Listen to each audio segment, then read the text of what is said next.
Hello, everybody. Welcome to another episode of Socially Radical Guitarists, and welcome back. Song you heard just now was Champion from Joel Ortiz from the album Monday. Very good song. Rome was giving me that playlist, and I managed to find it, and I like that one. And Rome is here. Rome is here.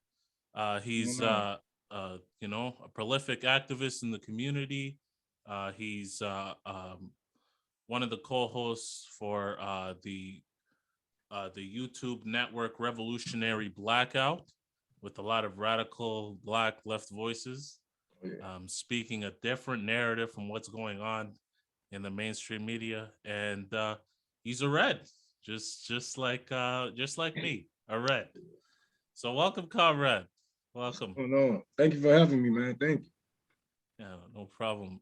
So where are you located? you. I'm in Detroit, Michigan, as of right now, but I'm planning on moving the fuck out of America, hopefully. Trying to go back to the continent? Yeah, either there or Cuba. Oh, okay. All right. That's great. That's great. Um, so how'd you become a communist? Like, what events in your life radicalized you to your current political position? Just always, I say I always live like a socialist because our neighbors, we always had to either shack up with each other or share this, fruits and ketchup, the sugar packs and stuff like that. We always lived like that, but what really radicalized me is seeing the death and destruction around my neighborhood and not pinpointing this to, what I'm saying, like not having a face for all this destruction and death.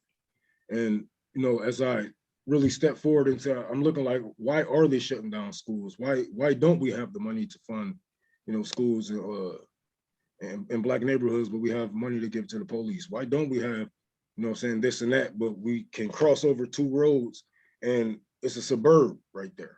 So, you know, just being young and mad at the world, I actually took my time, sat down, and I focused my energy and my anger, and I had to really, pinpoint who my enemies truly are because, we all grew up in that game banging 90s, 2000s era where we was all at each other's neck and doing this and that.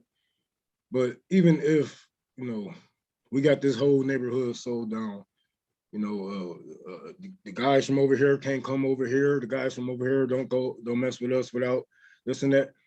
Who really owned that neighborhood? Because your mama's still paying rent for the house. You know, you know, it's just like, yeah, we need to focus, and that's where I really radicalize myself, actually paying attention to what's going on around me instead of saying, oh, it's the white man. Which white man? It's a lot of white mans out here. We have, politicians, lobbyists, oil tycoons. There's a handful of white men, and you put one and two together, motherfucker can't tell you it ain't three. Yeah, there you go. 1 plus 2 equals 3. Oh yeah. There's that connection. Um, so well, how did you end up on what is now Revolutionary Blackout? Well, I had made a call to Nick like a year or so ago, and we was already talking about, taking over the left, um, and just establishing some new, some new voices out here and being dominant with it, And it was gonna be originally called Black on Black News. And then we had talked to CJ and he had wanted to name it Fred Hampton Leftists, so we went with that for a minute. And that whole shebang happened, and we just went with a whole new name. They had called our manager, so I guess we had to, we had to go through with a whole new thing. But it does feel better, with the new name change, brand change and everything, because we actually get to be ourselves. We don't have to have anybody ahead of us or any standards to live up to. We are our own leaders now, our own voices, teachers, and whatnot. So Yeah, I heard that actually the Hampton basically from that one live stream where you had to yeah, explain how you yeah, and see, it was a whole thing with that. Like, people were saying that we was taking money from his damn name and raising money off his damn name. I'm like, shit, I wish we get paid off of this crap. We don't get paid. And I actually put more money into the house than we actually made off of Revolutionary Blackout to this day. So, that was the whole thing. We was trying to save the Hampton house, but, when you have people over here and people from over here, shout out Anthony Clark. He looked out for me, let everybody, there's no beef. I know everybody like drama and whatnot. There's no beef between the chairman. He don't really even know a nigga like that, I just went and said what was our plans and whatever was the deal, about me, he just didn't know about the whole clique, and everybody had to be vetted. It's a lot of things that we did correctly and a lot of things that we didn't do correctly. And you live and you learn, man, and this is it's gonna be tough for us. We Black in these spaces. We're gonna have people coming at us all kind of ways. And they have been trying to demolish what we have built since last April, but we still here and we're still growing. They can't stop us. The name change ain't gonna stop nothing. Anybody who disagree, even if you big or you famous, it's a lot of blue checks that don't like us. We don't give a fuck. So I mean, the thing that seems to unite a lot of the voices on your show is just the pure frustration with conventional politics not addressing the underlying racial disparities in America. I've also noticed that different movements that generally cannot reconcile with each other, like communism, Marxism, Leninism, yes, anarchism, yes, you manage to find that symbiosis within that community that you can't find among any other race. They say if you don't learn history, you're doomed to repeat it. And we seen the the certain factions went after each other, anarchists, communists, et cetera, et cetera. And this is why, the USSR was so messed up after, we're doing and after the revolution, and they broken up because it wasn't really, anybody that was really leading everybody to the same goal. Everybody had their own goals. These people want to keep it local. These people want to do, national or electoral, as we should say. And now we just got to look at it like this. Yes, we do have differences, but we still have an enemy that's stronger than all of us right now. If we was to get our enemies away from our negotiation table, because I know a lot of people don't agree with my rhetoric when I say we should take a lot of these people off of the map. If you was just to get them out of power or whatever, away from our negotiation table, we can work with each other better. And you got infiltrators. We got infiltrators in the Communist Party. You got infiltrators in the Marxist parties. And this is the problem. We need vetting. We need better vetting.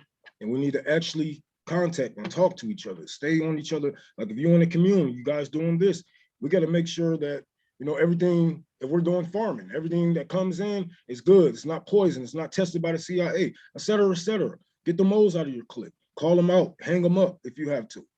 But the Revolutionary Blackout, we always let people know that there is a fight. You know what I'm saying? Everybody, there is a place for everyone in this fight. There is a place for everyone in the revolution. There is a place, even if, if like, I speak to mostly people that's on the front lines, people who want to be malicious, military type, et cetera, et cetera. But we have people like Sabby who can, really talk to you about, actual socialism or class issues and et cetera, et cetera. There's there's a place for everybody in this fight. Everybody isn't on the front lines. Everybody isn't going to be in the back lines, but you're going to be here. That's great. That's great. Sabi, from what I understand, she's an anarchist, right? But she's has a very sober. I believe so. I believe she is socialist or anarchist. I believe so. Yeah, I know she preached socialism a lot. Oh, okay. Maybe it'll be interesting to have her on too. You did mention something about Communist Party is being infiltrated within the United States. We know about the CIA, of course. And like, how do you feel about the conditions in America and just in general, and the people's ability to improve their situation? I believe that we are a third world country overall. A lot of people just need to really face these facts and really look at the conditions that all Americans are living in, not just you or me or this black guy who made it that was from my neighborhood. Because I know they love to pull that shit out of their ass. Well, this guy made it and you had a black president. Why you can't make it? We really have to look at this shit for what it is. And this is why when I go around and I'm in these dangerous neighborhoods, I'm in these crime-ridden neighborhoods, because I understand, a shooter, or I can think like a shooter, I should say. So when I'm out here and I'm talking to these people, I'm like, look, man, we got to build a militia. We got to build parties. We got to control our foods, our waters, etc. This is why I'm building the thrift store and the community garden, so we can have control of our own foods, and get people the power to grow their own in their own neighborhoods. But then I'm rambling because I'm high. But I feel like once people actually put their phones down, unplug from the idiot box, your television, unplug from social media for a while, and really get adapted to what we call nature, to what we call this earth. Go back and look, you know what I'm saying? And then look at it now, go back and look at it how it was 100 years before, and look at the destruction we have caused. Are you gonna leave your kids, your grandkids to this? Do you want to? I doubt it. So what do we do with the little power that we have? We don't, become a product of our environment. We know that we can become a product of our environment. And that's when you step away from that. So what we do now is we click up the same way we clicked up together. The same way we made gangs, the same way we was folked up and GD'd up and we sevenfold to the world blow, we can do it the same way, but on a larger scale, and we can save many more people, not just the people on our block, not just the people in your neighborhood. We're talking about people in different countries that we are protecting when you are targeting certain powers, I should say. So that's like the main thing. Once people actually know what they're living in and they know who their targets are, not the nigga that's selling drugs on your block. You know what I'm saying? Not because he's selling more, not the nigga that's fucking your bitch. No. It's deep. It goes deep. And we need you not to fill them prisons. We need you not to become a statistic out here, either a shot black man by the police or shot by your homeboy. We don't need you in that circle. We need you over here. You know what I'm saying? So we can develop a plan to actually fight and actually take back our cities. Oh, they're gonna bomb our cities. Do it in cities that they won't bomb. They know that they would get rid of our poison ridden cities in no time. In no time. All they're gonna do is build over. Go in their cities then. Go where the main waters are. The main water supply. Michigan. Protest out there. Protest where they can't lose. Make that city, your town, your stronghold. And they can't do a damn thing but negotiate. And that's a nice way.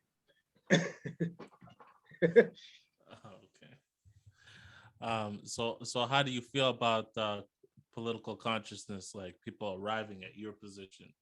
How do you feel about being able to get through to the poor masses and the masses in general?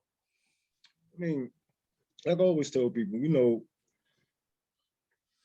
there's more people out there that believe that believe what we believe. And you won't even believe it.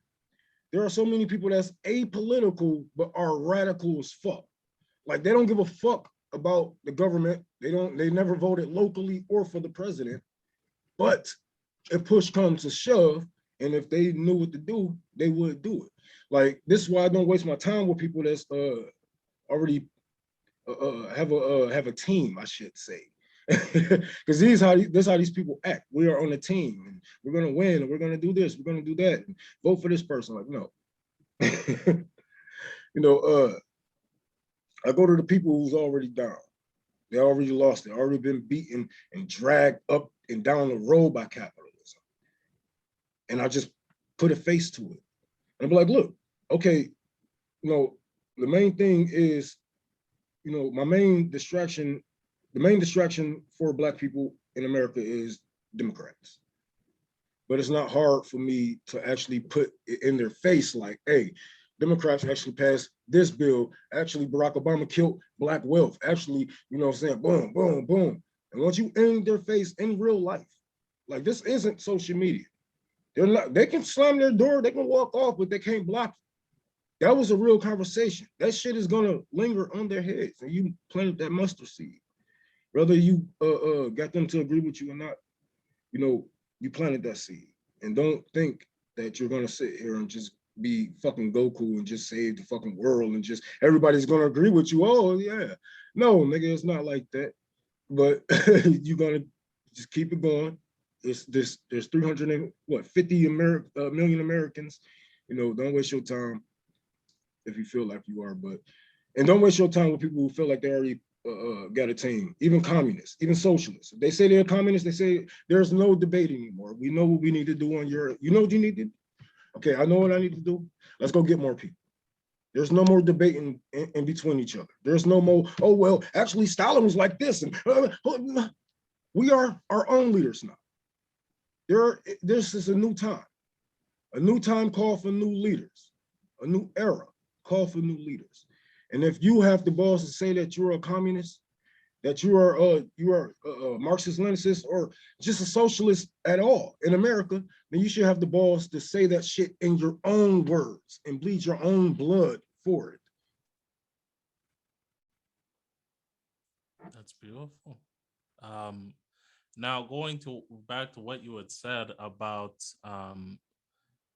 that some communist parties and some socialist parties are infiltrated.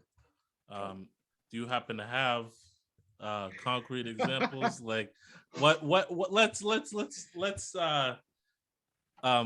with maybe the elephant in the room, the Communist Party of the United States of America. And you had said something about fetishizing electoralism. Do you feel that infiltration might have something to do with them doing that? Or... I mean, a couple of their members actually talked to me when I was actually going to join CPUSA, but I wanted to talk to them because, you know, I got my own platform and whatnot. I don't want to do nothing that they don't represent. Because if I'm out here talking about, you know, strategies to target politicians and power, and they're talking about running for office, that might get some people confused or some people pissed the fuck off. So I tried to talk to them. They was like, you know, they gave me the long, you know, basically like, there's no infiltration. But they never really said anything about my rhetoric. They just saying like, you know, you don't fit. So I went and created the Chaos Party. But as far as, yeah, I can see them being infiltrated because of the simple fact that they're actually going into politics in a fascist nation. Like, if we was to break the shit down, we are living in we are living under corporate fascism, right? Corporations, rights or laws, they are considered people, and et cetera, et cetera. We just seen this shit with Pfizer and whoever the fuck else want to write some bills, whatever the fuck happened. So to actually participate in these games, that's like, I don't know, man.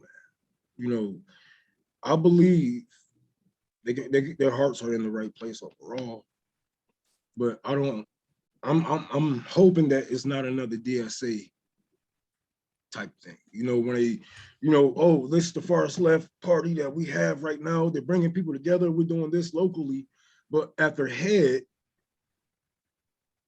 they're doing everything that, you know what I'm saying, reverse.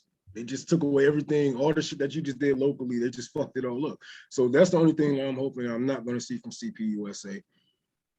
As far as it being infiltrated, I don't have that knowledge. I don't have any psychic powers. I'm just hoping the best for them. But I'm gonna tell them from my mouth to your fucking face, get out of fucking politics. You're wasting your time. Stop wasting them people's time. Stop wasting them people's money. We are living under corporate fascism. This is a time to either fold our arms or fire them. Wow. Yeah. That's quite a very, sobering analysis of the conditions, and an indictment on that part. Very big indictment on that part. Motherfuckers be scared to talk about it. I'm like, they talk about killing y'all every day. They get the data. They pay people to give us to give them the data of what we need just for them to neglect us enough. Thousands of people a day that we don't even get to see. We don't hear about them. I'll be like, people go missing. Your Twitter friend, Facebook friend been missing 6 months. That motherfucker dead. Motherfuckers dying every day because of the laws that they write. There's death in those bills. And a little bit of life, just enough to keep this capitalist wheel going and oiled. So don't be scared to talk about eye for eye, because this is what we are. It's actually not eye for eye. It's actually an eye for a million. And I always say, don't look at it as taking their life. Look at it as saving generations, nations of people. Wow. Oh. That is very crazy. Like hearing it right from an African's mouth in America, kind of like it opens it up when you hear it from an African's mouth in America that isn't on TV, isn't making like $200,000 or 300,000 plus or millions of dollars, and trust fund babies telling you how it is.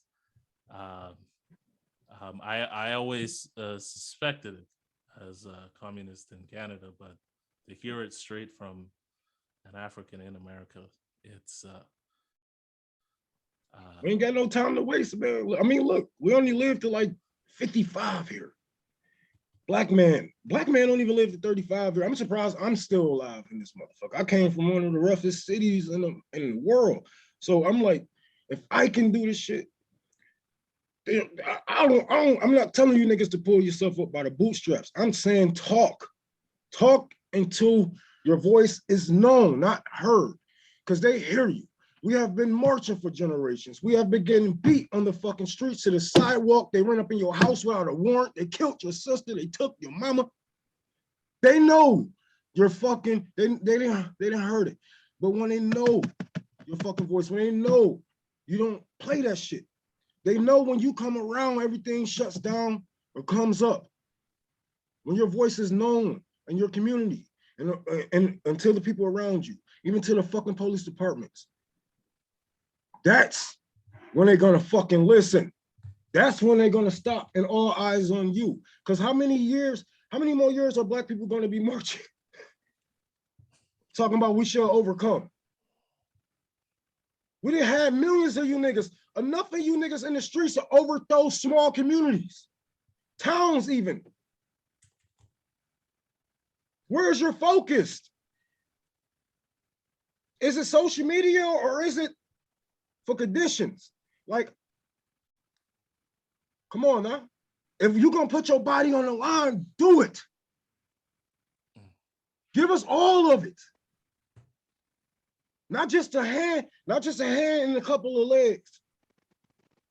Give me all of it. Because we out here putting our body on the line too. And I don't want a nigga who's just gonna march for me when the police shoot me. I don't even want the police to shoot me. When you see the police outside my fucking house, I want y'all to surround that motherfucker And let them know if anybody walk out that motherfucker dead, get carried out that motherfucker, anybody, y'all not leaving the street.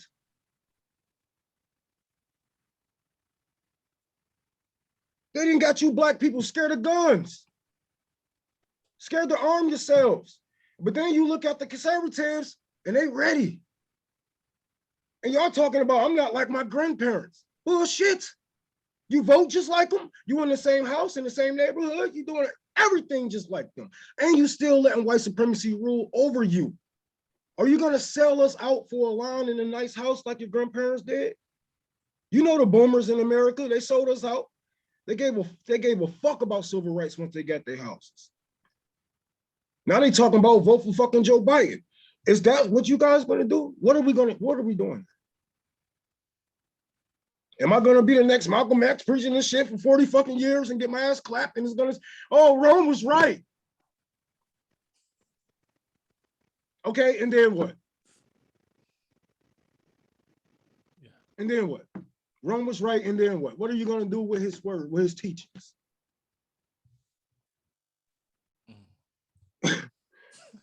I don't know, man. Yeah. This shit is serious for me, man. I take this shit to the heart because I already know that I'm dead, man. I already know I'm dead. I already know I'm gone. I already know my name is on the tombstone. It's already ready. You know, there's Julius Malema when he talked about you know, the supposed foreigners of the African continent going to South America, and they were crossing rivers with crocodiles in them. And he said that when they cross, like they've already died inside. And I can feel that statement. Our Nigerian brothers and sisters crossing the border, swimming and walking through waters and dying, and they're like, oh my God, and then what? They get here and they get whipped. They're escaping conditions that we put them under. It starts and stops here. It starts and stops here. Our tax dollars funded those regime changes. Oh, it wasn't because of the regime change, it was because of climate change. And I wonder why climate change hit that motherfucker so hard. What's all that fucking military bombing and all that shit? What's the drones? What's the shit they putting in the air over there? I don't know. It's the shit that they putting in the water. It's the gold that they stripping up. I don't know. I don't know. I just know when you take shit from the earth has a reaction because there's a reaction for an action, right? So you stripping these native lands of their diamonds, their gold, their this and that. What's gonna happen? Hurricanes and this and that. And yes, it happens because it's here for a reason. But you greedy humans just need every fucking thing. You're gonna fucking take it out of the earth and put it in a fucking ring. I hate humans, dog. I fucking hate these niggas, but I love a good chunk of you motherfuckers. I say that, but goddamn, man, get it together. You just like these people are getting their hands sliced off for a diamond ring, for your diamond ring. How many babies have died for your diamond ring? How many kids have get whipped for your makeup? Rihanna? Wow. Yeah. So I mean, that could be the final message, but I just want to ask if you have a final message for the people in Canada listening to this radio show in local Waterloo, and you know, maybe the I think you've said a lot to the U.S. audience. I mean, Canada is the bad cousin that'll punch you but cry when they get caught. You know what I'm saying? They a little sneaky cousin. They try to hide behind the little, oh, we got healthcare, but y'all built on the gravesite just like we are. Y'all to this day are trying to hide that fact. But overall, Canada, it's a lot that y'all can do better.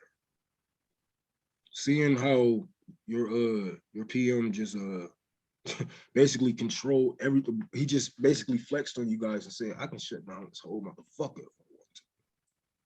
And what y'all do? Y'all blame it on workers. You punched down. You need to take that power away from a man like that. Not a couple of, whether you agree with their ideology or whatever it is, if they racist or if they whatever. I bet you they racist ass still gonna be working for Canada. I bet you Canada's still gonna hire their racist ass, right? So what's the, you still like I said, what are we doing? Y'all got all that fucking energy for the small guy. But ain't say shit when he was closing down bank accounts. Some of you were agreeing. And that's that liberalism. You guys are ushering in fascism. You did this shit with Hitler. You just gave us Joe Biden. Now you have now you guys are supporting a real motherfucking Nazi in Ukraine. But that's for another show. That's for a whole nother show. But Canada, y'all can get y'all shit together too. America ain't got it together. But y'all niggas ain't no motherfucking better. I'll give y'all the healthcare, I'll give y'all that. But it's a lot that y'all can work on. Take back your power. That's a big landmass. And if y'all was to actually be, you know what I'm saying? Y'all want to be real about this, bro. We need y'all, y'all need us. And this is why y'all government is fascist, because ours are. Ours are. So, you know, we got to clean our closets, man, before we start pointing at the little guy. After we get our enemies off our negotiation table, that's when we can actually talk about the problems that we have amongst each other. But right now, all that shit is irrelevant. Get control of your governments and stop picking on the workers. All right. Well, you know, that was quite an illuminating statement to finish off with. You know, I definitely have a very, very different opinion about this so-called workers truckers convoy. But you know, sometimes you have to be here to see it. If you had looked at the I see they racist ass out there. Yeah, I see they racist ass. I'm like, you know what? But who? This is the thing, man. This is the thing. You take control of your governments. You take control. This is why we punch up. So people like that won't even have a fucking job. Yeah. They are negotiating with racists, whether we like them or like it or not. The government is still gonna hire them back. Why is it that these racist motherfuckers have these big ass trucks? The government. So we have a bigger enemy to take care of, and then we can take care of the motherfuckers. That's why I always punch up, because as soon as you punch down, you get hit on top of your head, and they're gonna Donkey Kong punch the shit out of you, and it might make your nose bleed. So just watch out and always keep your heads up. Well, you know that's a great way to finish it off. Now the song that we're gonna go out with, this is kind of crazy. It was a completely different vibe. I did not expect you to pick this one, but why don't you tell the audience which one it is? I picked a couple of songs. Hold on, did she send you the one I sent this morning? The latest one. The latest one. Yeah. Oh yeah. Like this month. Since I was a kid, this is one of my favorite songs. You know, listening to a lot of communist speech and, you know, just like, damn, I bet I can be a leader. I bet, you know what I'm saying? Like, nah, you know. Then when I heard this song, I'm like, damn, this shit is for real. Like everybody, you know, everybody feel like that. But this is like a song that means something very, very dear to me. Especially, I know they're not talking about communism in the song, but I feel like, you know, yeah. Yeah, so it is free, or wait, let me see. It's crazy. I had it on the tip of my tongue. Let me just find it again. Yeah, I get a weird playlist. Everybody be like, oh my God, what are you listening to? But So it was Tears for Fears. Tears for Fears. Everybody Wants to Rule the World. Yeah. So Everybody Wants to Rule the World is the song from Tears for Fears. So we'll have the outro. You'll have that song, and then that'll be it. See you next week. Thank you for coming on, Ro. No problem, man. Thank you for having me.